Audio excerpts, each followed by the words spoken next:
Hi Atari friends. In this video I would like to show you the IDE Plus version 2 interface. This interface was made by Jacek Zuk from Poland, and this is an IDE interface for the Atari XL and XE computers. Connects to the PBI port of the Atari machine or to the ECI and cartridge port of the XE line. Just plug this adapter here and you can connect it to the XE computers. And this interface comes with a built-in Sparta DOS and RTime 8. On the XE machine, because you occupy the cartridge port, there's an extra slot for the cartridge that goes here. It has some switches. One switch is to swap D1 and D2. So if you have a floppy that needs to be flipped to the other side, then you can mount D1 as side A and D2 as side B and just swap it with this button here. Enable or disable Sparta DOS with this switch, and write protect your compact flash with the last button here. Connecting the interface is fairly easy. Let's plug it in to the ECI port, to the PBI port of this 600 XL machine. Okay, that's it. Make sure it's all the way inserted. Okay, goes in, and let's connect the power and the monitor right here, and the disk drive.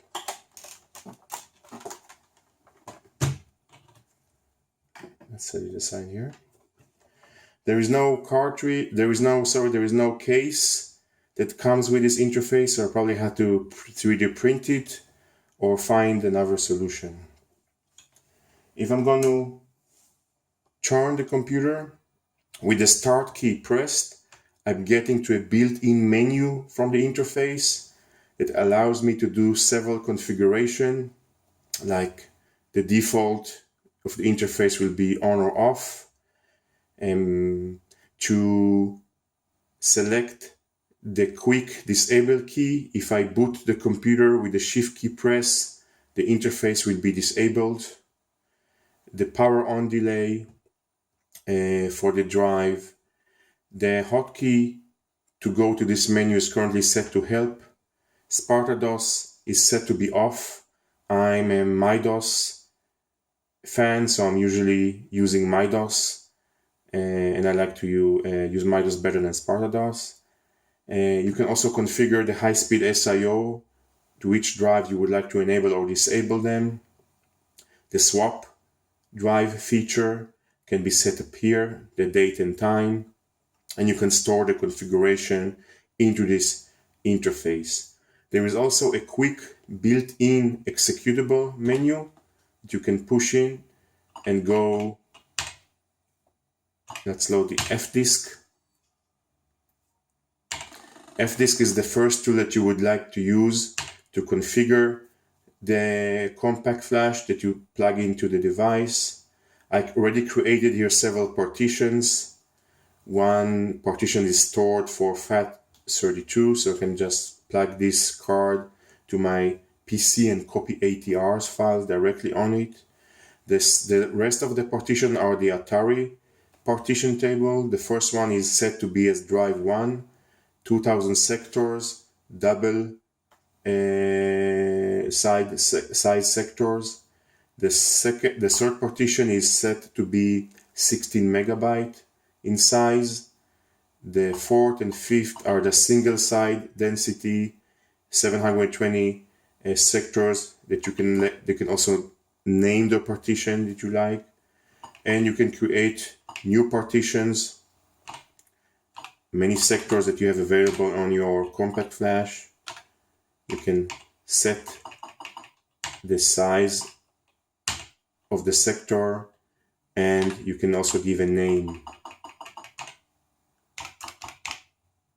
to the partition, and you can later go in and store and save that partition onto the partition table.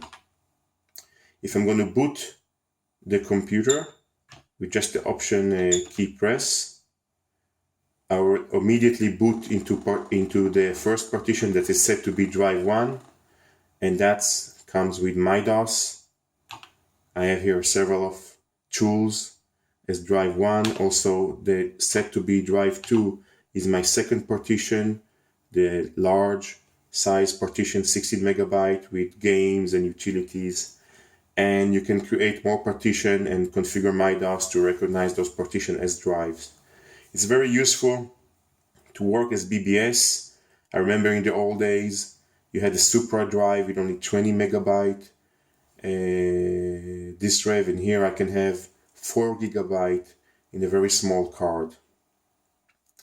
And if I'm going to boot the computer again with a start key, you can see that I created here a folder with games.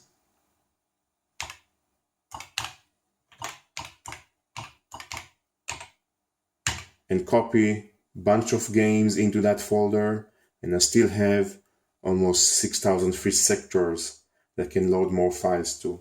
Let's turn the computer again with the start key pressed. Go to the sub menu, go to my games menu, select Mule, and immediately Mule loads from the disk drive very quick.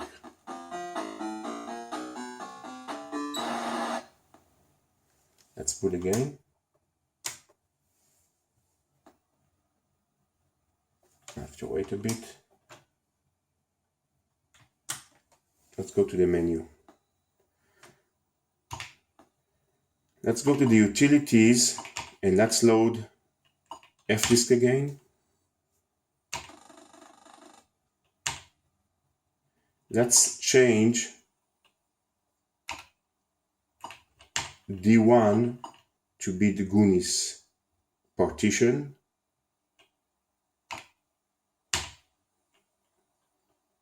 And let's set it to be my bootable.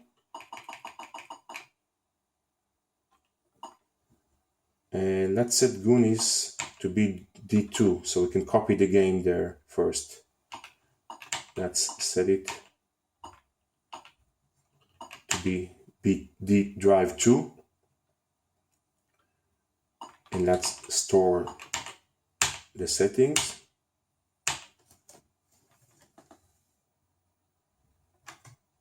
Let's go to the menu.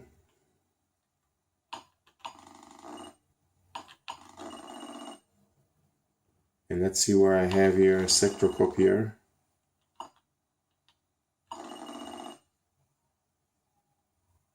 I unmounted the sector copier, so let's copy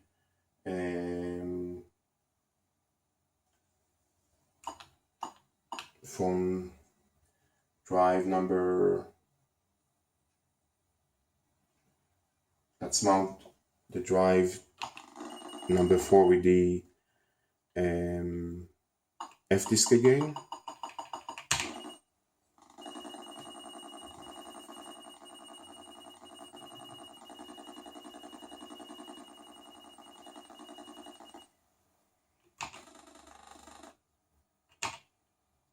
And let's set the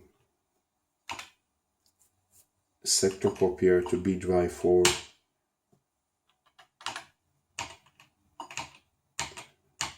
Now I have the tools again. Okay. Let's load sector copier. Okay, so drive 1 is my mounted diskette on the SIO2 PC with the Goonies game. Drive 2 will be my mounted partition that I created for 7 single side, a single density partition. So copy 720 sectors, hex value. So now it's reading the Goonies game from the mounted ATR. on the SIO to PC interface and copying it to the hard drive to D2 that are mounted using the fdisk tool. So see how fast it's reading and writing to the hard drive. And that's the speed that you'll get when I will later mount the Goonies game as drive 1 and power on the computer. It will instantly load the game. And that's how you can create and copy ATR files into your hard drive. Go to the menu, select the ATR you would like to boot, and works from there. So let's switch off the computer, load the fdisk tool again,